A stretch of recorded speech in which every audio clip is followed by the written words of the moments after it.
Lunes na naman at siguradong may baon ka ba na tinatawag na live updates kasi hindi tayo nagkita ng weekend. Oo nga, Pero yung mga magchichismisan dyan, mag-ingat po kayo ha. Lagi naman pag nakikita tayo, may chika portion tayong dalawa eh.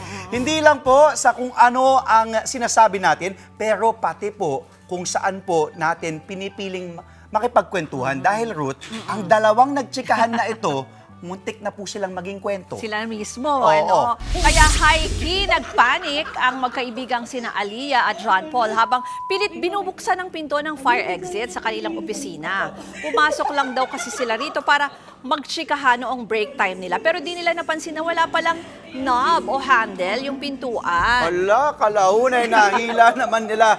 Pabukas ang pinto at nakabalik din po sila sa trabaho. Advice ngayon ni Aliyah sa mga gustong mag-usap in private, iwasang mapasarap ang kwentuhan at chikahan at maging aware pa rin sa kapaligiran. Mga kapatid, Jess De Los Santos po, huwag magpauli sa mga umaaksyong balita at napapanahong issue sa bansa. Para sa mas malawak na balitaan, mag-subscribe at mag-follow sa social media pages ng News 5.